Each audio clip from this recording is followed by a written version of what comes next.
underway. So we see a couple focus bans from the side of Sector 1. So I guess they did their homework. They banned the Rumble against Tuttle.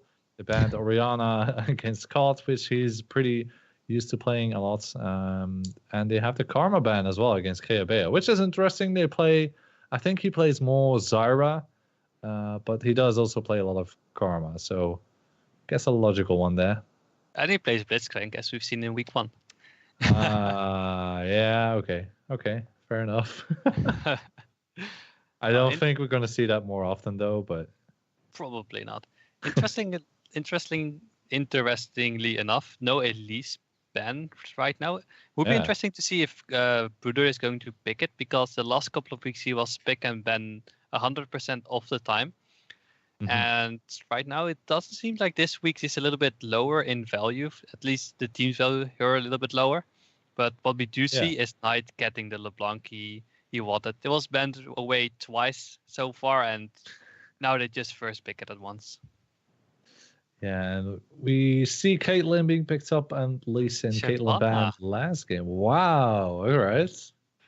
I just popped on their TeamSpeak a couple of minutes ago in the break, and they were talking about that every player can decide what they want to pick. So Bruder is like, I can decide what champion I'm going to pick. I'm not going to pick the Elise for the team. I'm not going to pick Sejuani for the team. No, my champion is Shyvana. It's a champion he loves to play. I know previously in scrims and even tournaments sometimes, when it was not going that well, he just picked Shyvana to solo carry the game. And even when he didn't play her for like half a year, he always performed on the champion. So it will be really fun to see how that's going to be. Man, I can't even remember the last time I've seen a real Shyvana player. Oh well, like competitively. It's a really long time ago.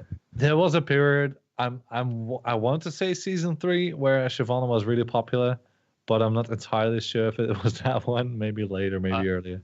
She was picked in LCK in January 2 times by Beyond from MVP. Wow. But she lost both times, so it doesn't bode well for Bruder. We'll have to see how it goes. So they pick up the Thresh to complement it. So that's going to be cool. Oh, the Maokai is going to come out here with his new ulti, which is an interesting one. Yeah, definitely. And it's still flex pick, so it can go both top and support right now. And so it's really fun to see where it's going to be. I think it's a little bit stronger overall in the support role, because in top lane, you just don't have the tankiness you used to have with your ultimate. Right. But it's still okay. If you can survive the laning phase, you're still Maokai, right? So you still have the point and click CC. Now you have your ultimate that's quite strong. So it can be in the top lane, but I expect it to be in the bottom lane. Yeah. Will be an interesting one from Keabea if it really is that bottom lane Maokai. And right now we're waiting on Konyo. Still not sure about this champion pickup. It would be if they really chose to give everybody what they want to. Damn it. Okay, that's unlucky. I was just gonna say I'm hoping we were gonna see his Tristana or something. But it's something he likes to play, but it's just not that strong right now, and he also likes the strong champions, right? So I would have maybe expected Ezreal because he really lost that champion. Oh, yeah. But Fars is also a favorite of his. And you can see that Forsaken is able to play the Thresh. He was saying like, oh, when you're there, go tell everyone that Forsaken is known for Thresh, which he's not anymore. He used to play the champion a lot, but he really picked up a lot of Zyra, MF, Karma as of late, and he's now turning a little bit back to the melee supports. Again, well, Thresh is not technically a melee support, but he's generally seen as a melee support, right? But it's a champion he played a lot in solo queue last week, so he wanted a champion and he got it. Yeah, with that Fiora pickup right there, that's going to secure your call there. At least I think it's going to be. We're still waiting for the switch up, but the Maokai definitely going to go to bottom. Fiora support doesn't sound that great, to be honest. If it was a Camille, I would say, okay, we've seen this before. Yeah, definitely. Possible. Yeah, it's really sad for people because I feel like that he was the only player that didn't really get to choose the champion he wanted to play. I know he likes to play Galio, but it's not really that mechanically intensive champion that he likes to play like Gangplank or Jace. Jace had got banned Yeah. away. And he's like, okay, we have a Shyvana, but it's probably maybe going to be even a Blade build because that's what Bruder used to build. So then you definitely need a tank, right? So he picks the strongest tank there is right now, which is the Galio. And he probably just has to see if he can deal with the Fiora. Yeah. The Galio is just an interesting one. Like when it first came out, or well, not really well, I would say after a couple of weeks or so, it was pretty strong in lane, but then when it came to his ultis, it always seemed a bit awkward, where you never really got the right effectiveness out of it. It was just a means to get into the fight, or as like an extra teleport function, I would say, rather than allowing some utility to a team. But as of late, I've seen some more effective ways of playing it. Like, for example, with a Lee Sin can really easily get into the backline, and he doesn't have the Lee Sin on his side this game, but you can queue forward and go for a ward hop behind the enemy team. Then the Galio can activate his ulti, so he gets into a much better position for that ulti. So I think when you have the right people to set him up for a good ultimate, it can be a lot more effective than we have seen previously. Yeah, definitely. It really depends on your team. But even without ultimate, it's still a really strong champion. It has so much tankiness and so much CC in his kit already that even if you watch the ultimate, it's still okay. Yeah, yeah, true. And what's really going to be great to see is that sync of although you do know they're synchronized in the Scholars League and Asterion right now, so bear with me. But they've really picked a more of a late game composition right now. They have the Caitlyn, the Vladimir, and the Fiora are 3 really strong late game champions, right? Mm-hmm. That just keep on scaling the longer the game goes on.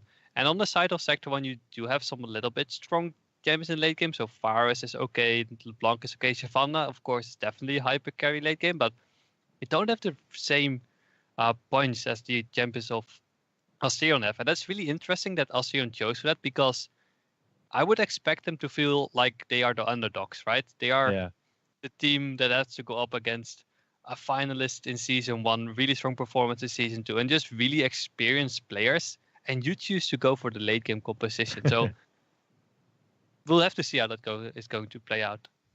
Yeah, and honestly, if you look at last week's performance from Sector 1, the early and mid game were the phases where they were struggling the most, where they were being picked off, not making the right calls, and after that they were the ones making the better calls. They know from, well, as you said, from their experience what to do.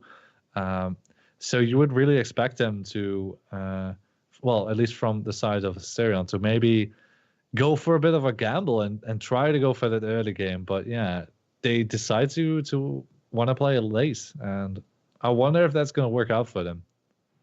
Yeah, that's going to be really difficult for them. But if they can keep up in the early game and mid game with Sector 1, and so if they hope that Sector 1 is going to make the same mistakes as last week, and that is that they can't snowball correctly into the mid game or really on even footing or even a little bit behind, then it's really great for Asterion, right? Because then they can go for the late game scaling. But even then, it's going to be really difficult for them to really out-rotate and out-shot call Sector 1. Yeah, so that's going to be curious. But they will have a pretty nifty team fighting. I'm just curious what Bruder is going to do on that Shyvana. How is he going to play it out? Is he going to go for a lot of invading as we used to see? Because Shyvana used to be a pretty good duelist, although against the Lee Sin, you'd have to wonder what way that's going to roll. But it's probably going to be power farming. It's something Bruder likes to do, and it's something he's really great at. And so I wouldn't be surprised if that's what he's going to do and just going to power farm. At least go for the level 6, because early game it's really difficult for you to gank, especially compared to Lee Sin. So just keep on farming, and then when you're level 6, maybe you can set up some plays then. Yeah, we're getting into the game right now. There's always a bit of a delay when the match starts, but that's fine. So let's see how this one turns out. Match number 2 of today, Sector 1 versus Asterion Amsterdam. And let's see, we see again ping going down. We have seen some level 1. Well, I wouldn't call it action, but activity from They last saw game. each other, so then that's Yeah. why. And I think it's smart from Asterion to try and do something on level 1, because teams don't really expect it, right? So you see that Sector 1 is just really spreading out, having all the entrances warded. But Knight is in a little bit of a precarious situation right now. Oh, yeah, they're pinging forward. And the Q lands. Verwoestenator goes after him, gets some hits onto Knight, but not going to force anything out of him. No flash, not anything, so... Well, it's still a win, I think, because it forces LeBlanc to start with Distortion. Yeah. And yes, you can wave clear and you get a little bit of pressure with your Distortion. With your jump, it's not something you like to have. You want to start with your Q, of course. You want to start with your Shadow Orb and really use that to push the wave, to put a little bit of pressure on Vladimir. And it's not a great win, but it's a small victory. And if you can take it, why not? Yeah. I mean, I would always take that gamble. You never know. But as we see, there are some issues with... I'm confused if it's either Konyo or the Lee Sin, but... It's the Lee Sin. His screen was gray, so that wasn't that great. But there is Bruder getting off. Yeah, it's a little face check in the brush, but they're still doing a lot of damage against Bwipo, and they managed to turn it around even though they face checked. And let's see. Oh, Bruder getting pretty low. This is going to be annoying for him. Another Sonic Wave lands. Is he going to follow it? No, he's not going to take the risk. But there it goes, total onto Bwipo. Bwipo's so low. I think he has to go back to base. And might have to use his teleport. He's going to go and give Bruder a hand. And then... that's smart, because he knows he has to go back either way. So you can just go in, tank maybe 1 or 2 hits, and then recall. Hopefully not getting stopped by the blue buff. That's something that can happen if Bruder is trying to kite the blue buff. And then just teleport back to the lane. It's fine. It's small leads here and there now for Asterion, but nothing too big. And what you see is a total, because he was also got a little bit of damage. Yeah. He's now the one at a disadvantage, so he does have teleport.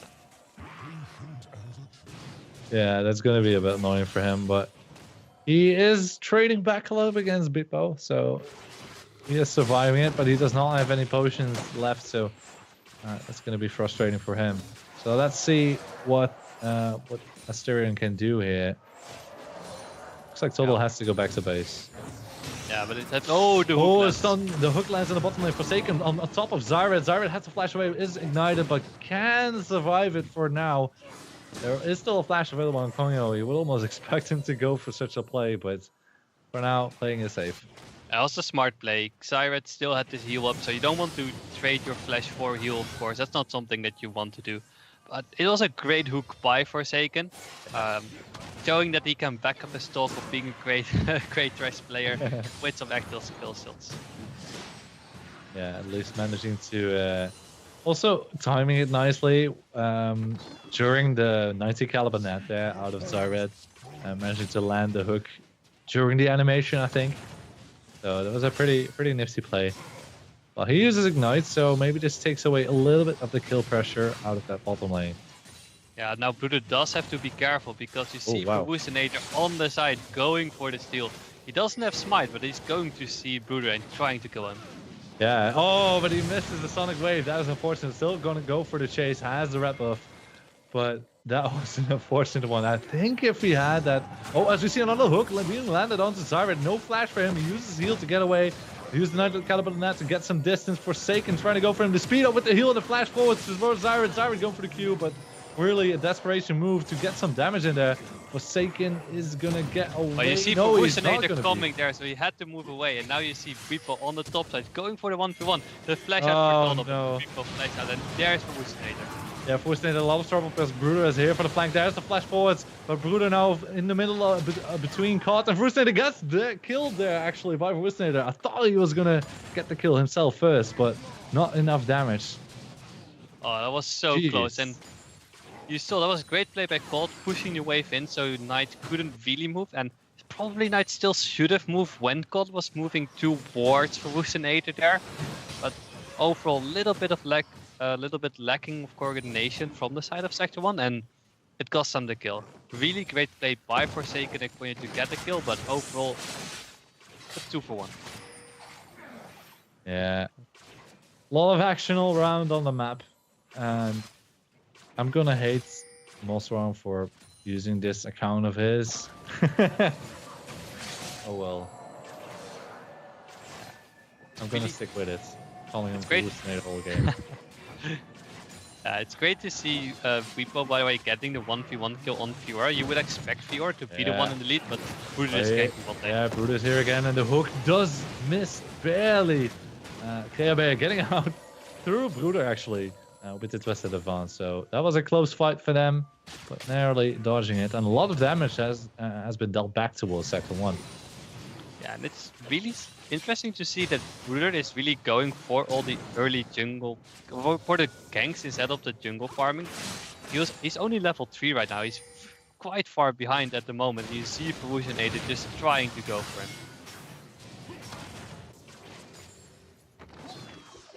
Oh, damn. All right. Good shot calling me out here. It is blocked, but it's a different one. Damn it. All right. Never mind. Sorry. That doesn't matter. And we still call Peter Pos Bruder because that's like he has had so many names over the years. He is. Oh, we mean Call is getting called. Yeah, Call being snared there, but he has the backup of Hallucinator, landing the Sonic Wave, but not enough damage. Still, flash used by Knight to get out of there. Yeah, great flash by Knight. Exactly when Lee Sin landed, they saw the second part of a Sonic Wave, and so he didn't travel anymore, then he flashed away. So really had some play by Knight. But if I can finish my point about Bruder, he is known as SK Perry, as Brutu, as Bruder, as Peter Pos, as so many other names. So we can call him Peter Pos, but I'm just used to him being Bruder, so that's what I'm going to call him. And that's just something that over time you get used to players having a specific name, and then if they change it, it's really difficult to get used to their new name. That's what happened with these old timers. Oh well. They just have too much IP and they just keep changing the names because they can. They have to do something with IP, right? So if it's I still remember the days where Bruder, I think he was then called Brutu, and he went to play top lane, I think. Like I think he mainly played like Lissandra, but there was a period of time where he swapped out of the jungle position. Yeah, and then he got picked up by me, actually. We asked him for the jungle, and then he had to play jungle again. And it was like, when I'm playing top lane, I'm just really calm, and I don't really care about the game. And when I go back into jungle, I will be really competitive again. And so at Pines and Zero, you saw the competitive drive coming back. Right.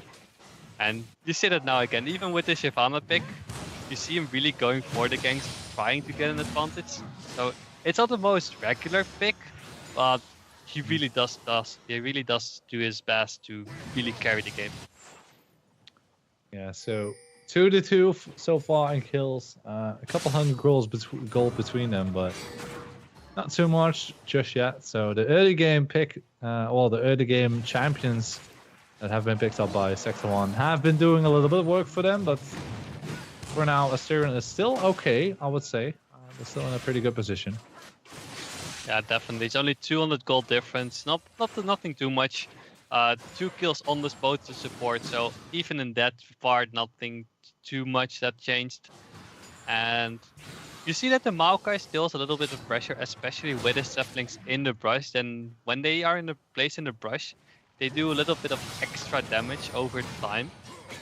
And you see also Hallucinator on the Lee Sin trying to look for a gank. There is a control ward where he's standing on, so he knows he's not seen, but Bruder is also moving in that direction. Yeah, he has been waiting so long, but there's engage from Bear. Tries to get coming up, but the Lantern's dead to get him to safety. Now it is Bear in trouble. Gets killed off by Forsaken, and the chase is on teleport in there from Reaper, but it is a bit too late. However, they are going to use the 4-man pressure to perhaps pick up a turret. Maybe they can escalate it into a dragon if they want to. Sonic Wave there from Hallucinator onto Ponyo, but really 2v4 scenario is not like he's gonna do too much, I suppose. Oh, the hook just missing. Wow. So close. You see people trying to make a play because he finished his teleport, something he didn't need to do because Voodoo was already backing away. So there was not much he could do right there. And they do get the first blob turret, so that's nice. Oh, but now we see the regains because Cult is in the backside, but there's the kick onto Konyo, trying to get him into his team, but Roostinator now himself is in trouble, and another kill goes down. Yeah. And Sector 1 just picking up the scraps, you know, every time, well, we've seen in this engagement 2 times a player of Asterion going for the engage, but in the end just giving up a kill themselves. That was a little bit greedy of Asterion. Like they need to do something maybe, but you don't go in 3v4. That's not something you will need to do, especially with the Shyvana being relatively tanky early on.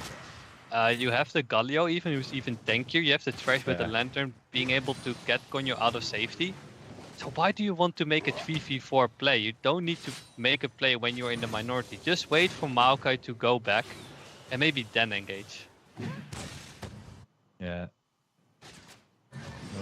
That was a bit unfortunate for them. And now they are 4-2 behind. They lost the turret. And as I said earlier, there was only a couple hundred golds between them. But now it has been increased to almost 2,500. And now we see they want to fight onto Bripo, but there is the taunt. Bripo just gets back to his turret. Maybe Zarya can put some damage onto the turret. I don't know how long they want to stay. He has already a bit over 2,000 gold. So just going to push out one more wave maybe. But then should be going away there. Yeah, you see Lee Sin in the top lane trying to help his Fiora, but this is not the position you need to be in. You don't really want to defend this because it's a 3v2. You are in the minority, and if a great hook is going to land, then you're done for. Yeah, Total doing his best, using the riposte a bit too early maybe, but there's the hook onto Bart. Roostinator gets killed once again. And yeah, as I said, 3v2 scenario, one hook, and it's going to be over. But now even Total may be in trouble. Forsaken go for the play now, might go for the hook afterwards, but Total flashes away in time. Gets to safety himself, but they're going to lose another turret, I think. And this is why you don't make 3v2 plays. But Wipo, he doesn't care if he's in the fighter, he just goes for Caitlyn. Yeah, he's in the 2v1, but there's no turret there to save Zarya. Zarya trying to juke around his traps, but there's just not enough for him to get away. People in the 2v1, man. Yeah, that's why he's ranked 3 on the solo queue ladder. He knows exactly what he can do. He knows when he can go in, he knows when he has to back down. And Caitlyn, I don't think she bought items in that fight, or did she just come back? No, she didn't fire items yet, so she was sitting then at 2,500 gold. Oh, I can't get hooked just after his pull, but luckily he still had his flash, could get away, but now the taunt goes down on Roostinator, and Bripo is just so tanky. Tanking up the turret, tries to do as much damage as he can, but really this should be once again enough to allow Sector 1 to go for another turret maybe. Yeah. Knight is not even doing that much in the mid lane, he's just farming, he's 15-18 CS ahead of Vladimir. And you see Total in this on the side trying to maybe go for a flank, but it's going to be really difficult against champions with the dash. But Knight, he's just farming, he's not doing that much, but if he can finish his first couple of items, he will do out a lot of damage. Yeah, it's gonna be pretty insane, and Zarya and Carl trying to defend the turrets. I don't know if there's enough wave clear. The wave is gone, but there is just a couple of hits left on the turret, and there we have it. Third turret already down after 13 minutes. 5,000 gold lead here for Sector 1. No dragon's been taken, but it is to be expected. This is the Cloud Dragon, so... Nobody wants that one. Gonna be picked up for scraps, I suppose, if they have nothing to do. Probably. But here you see the experience of Sector 1 against the inexperience of Asterion. I think I can call it inexperience because they make plays they shouldn't make, like staying with the 2 on top lane. If you've played for a longer time and see what the pro teams are going to do, is if you get the bottom lane switch to top lane, is what you do, you have to respond to it by putting either your bot lane there or making a play on the other side of the map and getting the third there. And in doing so, they really lose out a lot of pressure, a lot of momentum. And you see that Bruder can now go for the mount or for the Cloud Dragon. It's of course something that Shyvana can do. Is such a strong objective player. Yeah, so they pick up that first dragon. The next one's going to be in Ocean, so luck is definitely not on their side. But they are looking to make a play towards this bottom area. At least Bruder is going to find Zyred, and he's doing so much damage already on his own, trying to jump forward, but there's the flash away from Zyred. Snares are on the way from KAB, and they are going to look up Bruder here, and he certainly must die here. No, Lantern not help him to safety. Now we see the teleport coming in from the back. Repo is right there. He gets the taunt onto Zyred, and KAB, but he does not get the kill. Zyred gets out of the way, and Repo is just standing there tanking the turret. But here is Tolol. Came in from the back with the teleport, tries to go for the kill onto Repo. Surely it must be the kill, and yes it is. But wow, and the top lane for Woestenator getting killed by Knights. So in the end, a 1-4-2 right there. That was just so greedy by Sector 1. Bruder, the first place were fine. After Maokai casted his ulti, he probably should have moved to the left to try to get out of range, but also Cold was coming from that side, so there was not much he could do at that point. Yeah. And it's just a little bit too greedy. They don't need to. You see Knight on the top side just getting the 1v1 kill, getting the pressure there. They were 5,000 gold at now 4,000, and they don't need to make those plays. They just need to wait, be calm, go for plays you know that have success, instead of going for the 50-50 and hoping that you get the right coin. Yeah. So, well, at least a good move here for us here, and they at least get some extra gold back, but still, it's almost 4,000. Well, so you know they got 1,000 back into their favor. But there's still so much difference right here, and the question remains is how long can they hold on to those secondary turrets, because they are under pressure. Bruder and Knights trying to go towards that top lane, and there we have the Rift Herald. And 3, 2, 1, bomb charge, and gone is the turret. It remains fun. It's just so much fun. It's insane. But the fight is on. Cotton is in a bad spot, and also the hook lands onto Tolol, so there's a double kill. The snare's just a bit too late from Krayabe to try and save them. But yeah, the Rift Herald just doing insane amounts of damage, and they jump forward onto Zyred, trying to catch him. He does not have flash, no heal. There surely is a pickup for Bruder as they turn onto Krayabe. Just mainly to try and keep him off the turret, I suppose. Oh wow, they're actually going to kill him. KAB does not get away. They're going to point their eyes onto that inhibitor turret at 17 minutes into the game. Yeah, they're just so far ahead. And even it's a 4v5 basically, because Konyo is still pushing the mid lane turret instead of joining the team. And with the help of the Rift Herald, they even get the inhibitor on the top side 17 minutes into the game, and it's looking really dire for Asterion here. Oh boy. Well, there we see once again a nice example of what the Rift Herald can do for your team. Yeah. If you do it incorrectly, maybe you get like half the turret's HP just from the burst of damage from the Herald, but if you do it like Sector 1, they place the Herald, they get the first turret, they get the second turret, they even get the inhibitor, and that's exactly when you should place down the Rift Herald. Yeah. And right now, they're probably going to play a little bit around the bot side of the map, get the vision in the blue side jungle of Asterion, prepare maybe for the next dragon. It's an ocean dragon, it's not that important. Probably going for the turret instead, and really just snowball the game now. Yeah, they will now have so much pressure on the top side that it should be easy for them to simply, since Repo using their plans aggressively wants to make a move, but the support, well, the rest of his team was quite far away. So if Asterion had some more knowledge, maybe they would have gone for that fight, but... Yeah, probably in that time you have the Trash Lantern there, and then the rest of the team of Sector 1 joins, because Repo is so tanky right now. It's going to be so difficult to kill him. Ooh, nice. those saplings.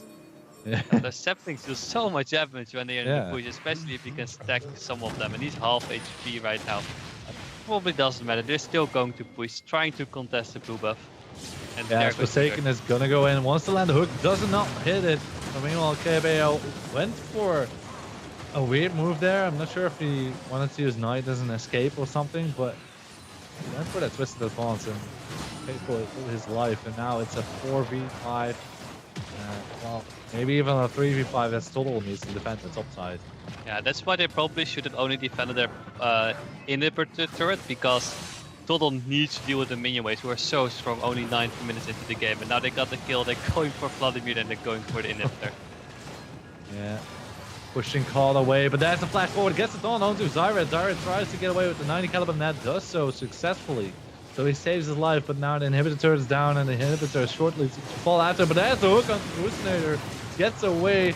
Jump in there from Repo, not hitting anybody. And then onto Cards. Ignite is down from Forsaken, but they do not get the kill. But there is the second inhibitor down before 20 minutes, and just one remains for Asterion, and it really is looking terrible for them. Yeah, it was still good ulti by Repo, because what it did is it made sure that no one could really go in anymore, so everyone had to run away, so Asterion had to scatter in all directions. And at that point, they got the inhibitor for free, basically, and then they could do whatever they want. Bruder really greedy there, but the Lantern can come in. Uses his ulti to get away. The Lantern is there, but it does not use it. Has enough movement speed to get away himself. And really was a desperation play from Asterion. Tries to get something to stall out this game. Assisted Coil flash there. Coil is not happy with Bruder there. It's something that Bruder is used to doing. Like a year ago, what he did was when Knight was still playing in Sector 1, or I think it was even back then Sensei or Enigma even, what he did was just steal all the blue buffs. So maybe the third or fourth blue buff would go to Knight, but sometimes not even. And if you play a champion like Nidalee in your head, that's okay. But even on champions like Lee Sin or Shyvana, he would just take the blue buff away to get ahead. And you saw Knight just being really disappointed every time it happened. And it's like the same feeling that Konya must have now, doing the red buff and then just get it stolen away by Shyvana. Yeah, and now they're on that last inhibitor turret, and Konyo is just free in the backside to do what he wants because there's so much pressure on the front, and we see Whippo trying to go forward. They want to get Total here, but there's the in the back of Scooter, and Nice just going for the kill onto Zyra. They get a second one into Cot as well, and now Total is in a lot of trouble. He's on his own in the front line, and Keabea is fighting to survive against Buddha, but will not do so. With 3 members down here, and actually Total survives. But yeah, he's not going to be able to save his base as Bruce Nader does. A small play there, tries to do something, but I think this should be game right here. Yeah, definitely. Knight still crying for the kill. He will find the last kill. They're even going for Wusunade. They're getting the last kill, getting the ace, and that is the Nexus. Ouch. Yeah, this one looks a little bit painful, to be honest. But yeah, I think this was how can you say this in a nice way? It's really difficult to find a good way to say it, but it was really one-sided this game. Asterion tried to go for a little bit of a late game composition, and it just didn't work out. They got a couple of kills at the start because Sector 1 was a little bit greedy, but after that they just couldn't do anything. There were nice rounds from Colt, and maybe they could have capitalized on it if he was on a different champion than Vladimir, but he wasn't, and they got destroyed. I don't think there's any other word for it. Yeah, I mean, there's just like a couple moves in my head that really escalated this one. The last one, I mean, was using that Rift Herald to get the topside inhibitor. They were already pretty far ahead, but that really took the game for them a bit further than I suppose the Asterion would have wanted to see it. But really earlier, it was like 2-2 in kills, and they made some nice moves on bottom lane. They got a turret. They got a dragon later on. I think it was a solo actually, so not too important. But Sector 1 in a short time span just managed to get all the outer turrets down by rotating effectively, and I think that's what got them such a big lead so early in the game, and they just have the knowledge and the right calls to escalate that pretty quickly. Yeah, definitely. You should just see the inexperience of Asterion and the experience of Sector 1. It was just too great a difference. But we will go to Game 3 next, and that's Doran's Alpha against MCon. And I predicted it to be the closest game of the evening, so I really hope after this game, my prediction is going to come through. We'll have to find out. So let's take a quick break, quick beers, and Bruno already said in the chat, well, we were a little bit delayed. We were behind on schedule, and they wanted to fix it. So well done to Sector 1 for doing so. So we're going to have a break of about 5 to 10 minutes. It looks like most of the players already ready to go in the lobby. So we'll see you guys in a few minutes.